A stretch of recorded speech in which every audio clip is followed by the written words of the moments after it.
सरदार जी हमारा परिंदा बोरी को ऊपर लेकर जाएगा, मगर ऊपर पहाड़ी पर है क्या? ऊपर पहाड़ी पर बहुत कुछ है, ये ऊपर जाकर हमारा काम करेगा। अपने परिंदे को बुलाओ। उनका परिंदा आता है और वो बोरी उठाकर ले जाता है। तो बोरी से निकलता है और पहाड़ी के किनारे पर आता है। तुम लोगों ने मेरे साथ अच्छा नहीं किया। ये छोड़, बता पहाड़ी पर क्या है? ऊपर हर तरफ सोना ही सोना है। सारा सोना नीचे फेंक दे, फिर हम तुझे नीचे आने का रास्ता बताएंगे। तुम लोग झूठे हो, मैं सोना नीचे नहीं फेंकूंगा। इसे ऊपर ही रहने दो, हम कल आएंगे। कल तक इसका दिमाग ठिकाने आ जाएगा। वो सब वहाँ से चले जाते हैं। हाय, ये मैं किस मुसीबत में फंस गया हूँ। मैं सारा सोना दरिया में फेंक देता हूँ ताकि ये कभी भी सोने को हासिल ना कर सके, और खुद भी दरिया में छलांग लगा देता हूँ।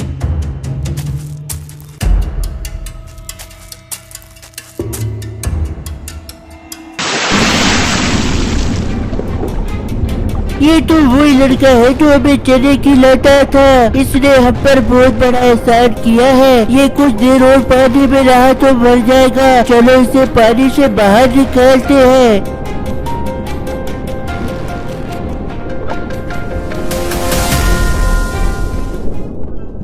एक वक्त का किस्सा है। रामपुर गांव में बिट्टू नाम का लड़का चने बेचा करता था। वो बहुत नेक दिल इंसान था। जब उसके पास कोई गरीब आ जाता तो वो उसे चने मुफ्त में दे दिया करता था। बेटा, तुम्हारे चनों की खुशबू मुझे यहाँ तक ले आई है। मेरा बहुत दिल कर रहा है तुम्हारे चने खाने का। जी बाबा जी, आप हुक्म करें। आपको कितने रुपए के चने चाहिए? बेटा, अगर मेरे पास पैसे होते तो मैं तुमसे सारे चने खरीद लेता, लेकिन अफसोस मेरे पास थोड़े बहुत चने खरीदने के भी पैसे नहीं है। ओहो बाबा जी, इसमें इतना उदास और परेशान होने की क्या जरूरत है? मैं आपके बेटों की तरह हूँ। कोई बात नहीं, आप ले जाएं। पैसे देने की जरूरत नहीं है। मगर बेटा, इस तरह तो तुम्हें बहुत नुकसान हो जाएगा।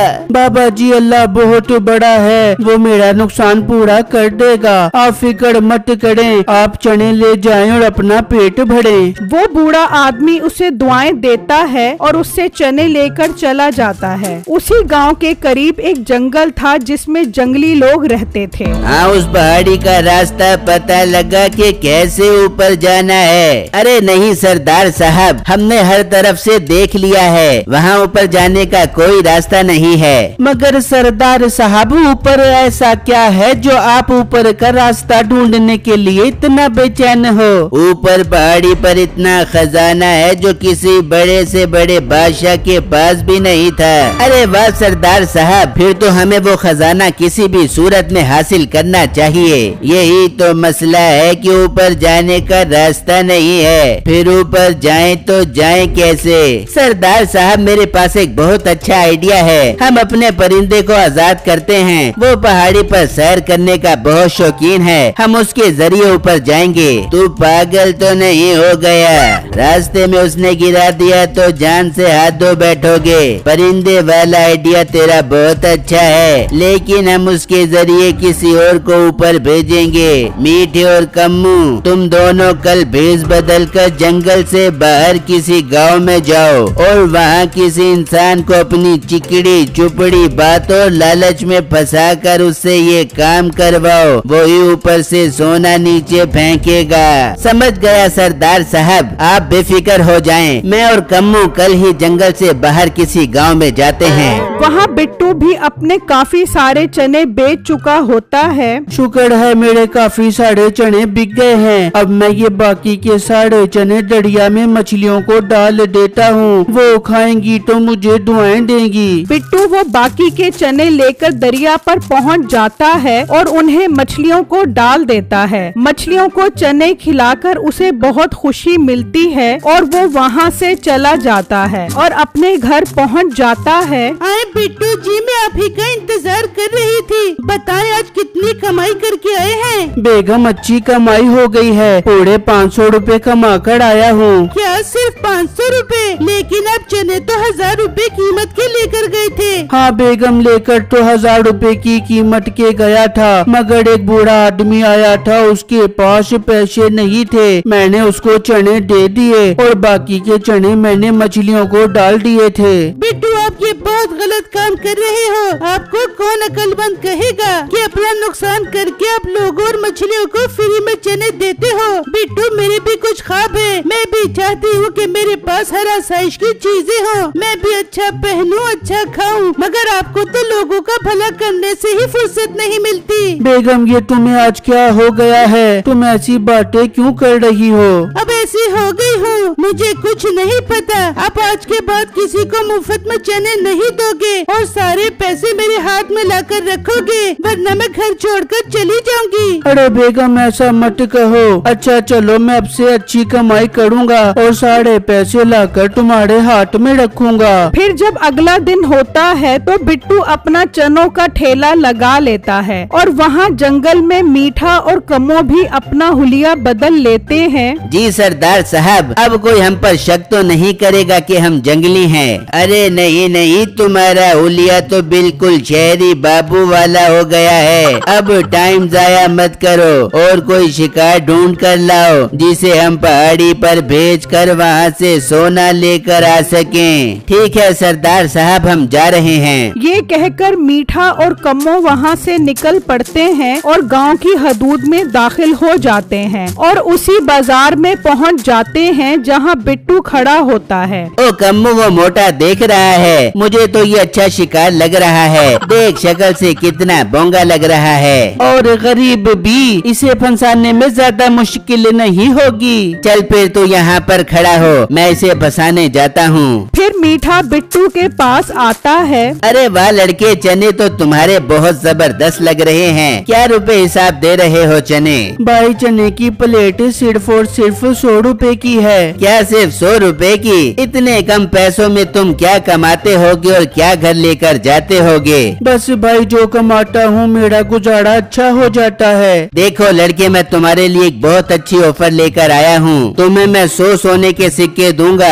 बस तुम्हें थोड़ी देर के लिए एक बोरी में जाना होगा। क्या बोरी में जाने के 100 सोने के सिक्के? इतने सिक्के बोरी में जाने के कौन देता है? जरूर तुम मुझे फंसा रहे हो। मैं सच कह रहा हूँ, क्योंकि मुझे भी 1000 सिक्के मिलेंगे तो 100 मैं तुम्हें दे दूंगा। इससे अच्छी ऑफर तुम्हें कभी नहीं मिलेगी। सारी जिंदगी चने बेचते रहोगे लेकिन इतने अमीर नहीं बन सकोगे जो तुम बोरी में जाने से बन जाओगे। उसकी ये बात सुनकर बिट्टू सोचने पर मजबूर हो जाता है और कहता है, भाई मुझे एक दिन का टाइम दो, मैं कल आपको सोचकर बताता हूँ। ठीक है, मैं कल यहाँ पर आ जाऊँगा।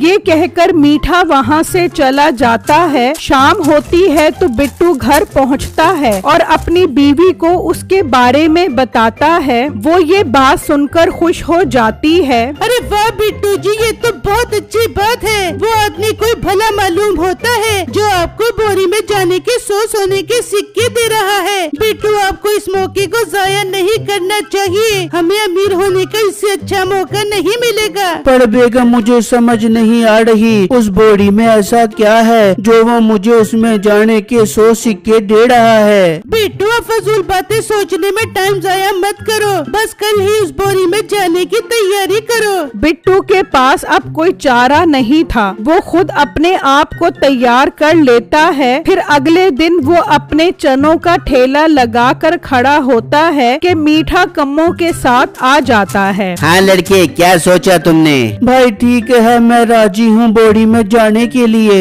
गुड लड़के, ये हुई ना बात, बहुत तरक्की करोगे तुम। कम्मू जाओ और वो बोरी लेकर पहाड़ी के पास पहुँचो, मैं इस लड़के को लेकर वहाँ पर आ रहा हूँ। कम्मू वहाँ से निकलता है और सरदार को सारी बात बताता है। वाह वाह, ये तो बहुत कमाल का काम किया है। परिंदे को खोलकर हम अपने साथ ले चलते हैं और छुप कर सारा माजरा देखेंगे। फिर वो उस परिंदे को अपने साथ लेकर चलते हैं और उन पहाड़ों के पास पहुंच जाते हैं। मीठा वहां पहले ही खड़ा होता है। अच्छा तो ये है वो लड़का।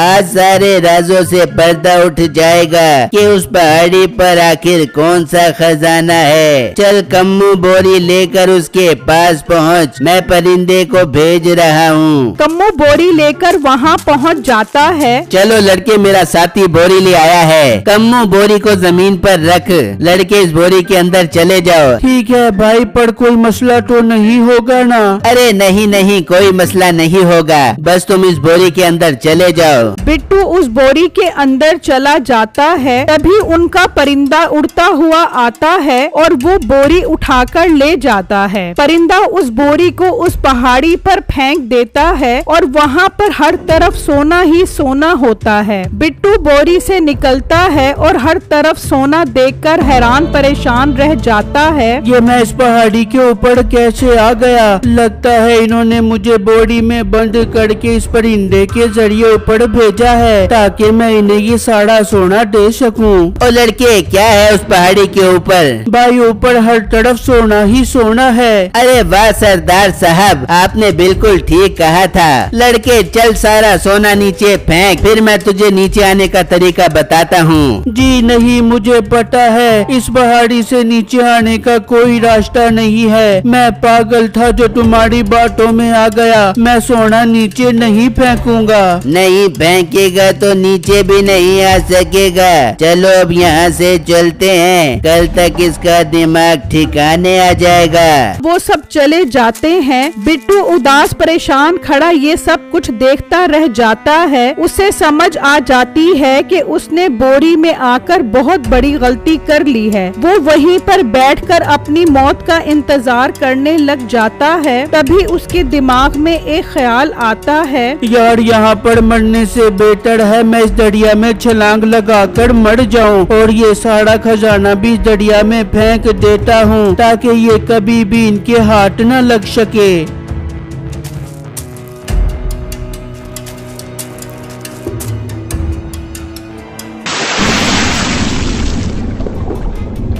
ये तो वही लड़का है जो हमें चने खिलाता था। इसने हम पर बहुत बड़ा एहसान किया है। ये कुछ देर और पानी में रहा तो मर जाएगा। चलो इसे पानी से बाहर निकालते हैं। वो बिट्टू को उठाकर पानी से बाहर फेंक देती हैं और थोड़ी ही देर बाद बिट्टू को होश आ जाता है। ये क्या, मैंने तो दरिया में छलांग लगाई थी, फिर मैं दरिया से बाहर कैसे आया? बिट्टू, मैंने तुम्हें पानी से बाहर निकाला है। याद है तुम हमें चने खिलाकर हमारा पेट भरते थे। हमने इस एहसान का बदला तुम्हारी जान बचाकर अदा किया है। मछली, आपका बहुत बहुत शुक्रिया। आप न होती तो मैं आज इस दुनिया में ना होता। ये कहकर बिट्टू वहाँ से चला जाता है और जब घर पहुँचता है तो मालिक मकान उसका सामान बाहर निकाल कर खड़ा होता है। देखो मेरा शोहर आ गया है। बिट्टू, मालिक मकान ने किराया न देने पर हमारा सामान बाहर निकाल दिया है। मैं कह भी रही थी कि मेरा शोहर आज 100 सोने की सिक्के लेकर आएगा। हम आपका किराया तो क्या आपसे मकान ही खरीद लेंगे। तेरी बेगम तो लगता है दिमाग से आधी हो गई है। 100 सोने के सिक्कों की बातें कर रही है तेरे पास सिक्के? नहीं मालिक, मेरे पास सिक्के तो नहीं है। हाँ, पर मैं 1-2 दिन तक आपका किराया दे दूंगा। अपना मुंह बंद कर, मैंने तुम्हारा सामान बाहर निकाल दिया है। जब किराया दोगे तो सामान अंदर ले जाना। बड़ी आई 100 सोने के सिक्कों की बात करने वाली। गरीब लोगों, तुमने कभी ख्वाब में भी सोने के सिक्के देखे हैं? ये कहकर मालिक मकान वहाँ से चला जाता है और बिट्टू अपनी बीवी को अपनी आप बीती सुनाता है। छम्मो का हैरत से बुरा हाल हो जाता है। बिट्टू, अगर वो मछली जिसे आप चने खिलाते थे आपकी जान न बचाती तो आप मर जाते। बिट्टू, मुझे माफ कर दे। मैं अपनी आसानी के लिए आपको मुश्किल में डाल रही थी। मैं अब कभी आपसे कोई गिला शिकवा नहीं करूँगी, बल्कि हर हाल में आपकी साथ खुश रहूंगी। बस बेगम, मुझे आपका यही साथ चाहिए। मैं आपके लिए हर तूफान से लड़ जाऊंगा। बेगम अब सुनो, उस पहाड़ पर बहुत सारा सोना था। वो सारा सोना मैंने दरिया में फेंक दिया। मैं उस दरिया पर जाकर सारा सोना निकाल सकता हूँ और इस बात का किसी को भी पता नहीं है। अरे बिट्टू, ये तो बहुत अच्छी बात है कि सारा सोना हमें मिल जाएगा। हाँ बेगम, मैं कल पहली फुर्सत में दरिया पर जाता हूँ और वो सोना निकाल लेता हूँ। फिर अगला दिन होते ही बिट्टू दरिया पर पहुंच जाता है और उसमें छलांग लगा देता है और एक बोरी उठाकर उसकी तरफ आता है। तभी वो जंगली भी वहाँ पहुँच जाते हैं। अरे सरदार जी, वो मोटा तो पहाड़ी पर नजर ही नहीं आ रहा। तू एक काम कर, इसे आवाज लगा। वो उसे आवाजें लगाते हैं, लेकिन ऊपर ना तो बिट्टू आता है और ना ही उसकी आवाज। लगता है वो ऊपर ही मर गया है। अब कोई और हल निकालना पड़ेगा ऊपर जाने का। बिट्टू उनकी सारी बातें सुन रहा होता है। मालिक, हम एक काम करते हैं, हम तीनों बोरी में जाते हैं, परिंदा हमें ऊपर ले जाएगा, फिर हम वहाँ से सारा सोना नीचे फेंक देंगे और फिर परिंदे को वापस बुला लेंगे, वो हमें नीचे ले आएगा। वाह मीठे, तेरा दिमाग तो बहुत काम करता है। चलो चल कर अपना परिंदा और बोरी लेकर आते हैं। वो तीनों वहाँ से चले जाते हैं। बिट्टू भी पानी से बाहर निकल आता है। अच्छा, तो अब ये तीनों ऊपर जाने का प्लान बना रहे हैं। इन तीनों का मसला तो अब हल करना पड़ेगा और इनके परिंदे को पकड़ने के लिए मैं जाल का बंदोबस्त करता हूँ। बिट्टू रस्सी लेकर आता है और उसे एक पत्थर के साथ बांध देता है और वहीं पर छुपकर बैठ जाता है। वहाँ वो बोरी और परिंदे को लेकर चल पड़ते हैं और वहाँ पर पहुँच जाते हैं। चलो इस बोरी में चलते हैं, परिंदे हमें ऊपर ले जा। वो तीनों बोरी में चले जाते हैं और वो परिंदा आता है और बोरी उठाकर पहाड़ी के ऊपर चला जाता है और बोरी को छोड़ देता है और वापस जमीन पर आ जाता है। वो तीनों जब बोरी से निकलते हैं तो उनके पास ना तो बिट्टू होता है और ना ही कोई सोना। ये क्या, वो लड़का कहाँ चला गया? सरदार जी, लड़के को छोड़ो, ये देखो यहाँ पर तो कोई भी सोना नहीं है। चलो चलो, अब टाइम जाया मत करो, अपने परिंदे को बुलाओ ताकि वो हमें नीचे ले जा सके। वो परिंदे को आवाज देते हैं। वो जैसे ही उड़ने लगता है उसकी टांग रस्सी में फंस जाती है और वो रस्सी के साथ कैद हो जाता है। बिट्टू भी बाहर निकल आता है। ओ लड़के, तू नीचे कैसे गया? इस बात को छोड़ो, तुम मुझे फंसा रहे थे ना, देखो मैंने तुम्हें फंसा लिया और तुम्हारे परिंदे को भी। लड़के, तुम तो कह रहे थे ऊपर बहुत सारा सोना है, लेकिन ऊपर तो कुछ भी नहीं है। क्योंकि ऊपर से सारा सोना मैंने इस दरिया में फेंक दिया है। अब तुम ऊपर ही रहो सारी जिंदगी। बेटो मेरे भाई, हमारे परिंदे को छोड़ दो, ये हमें नीचे लेकर आएगा। मैं इसे कभी नहीं छोड़ूंगा, तुम सबकी यही सजा है, तुम ऊपर ही मरोगे। फिर बिट्टू दरिया में छलांग लगा देता है और वहाँ से एक एक करके सारी बोरियां निकाल लेता है और वहाँ से ले जाता है। वो सब बिट्टू को देखते ही रह जाते हैं, लेकिन वो अब कुछ नहीं कर सकते। बिट्टू वो सारी सोने की बोरियां वहाँ लाकर घर की पिछली साइड पर रख देता है और उसमें से कुछ सोने के सिक्के निकालकर मालिक मकान के घर पहुँच जाता है। क्या हुआ, क्यों आए हो मेरे पास? अब ये मत कहना कि मुझे कुछ दिन के लिए घर के अंदर रहने की इजाजत दे दो। जी नहीं, मैं इजाजत मांगने नहीं बल्कि आपका मकान खरीदने आया हूँ। बताओ कितने सोने के सिक्कों के बदले में मकान दोगे?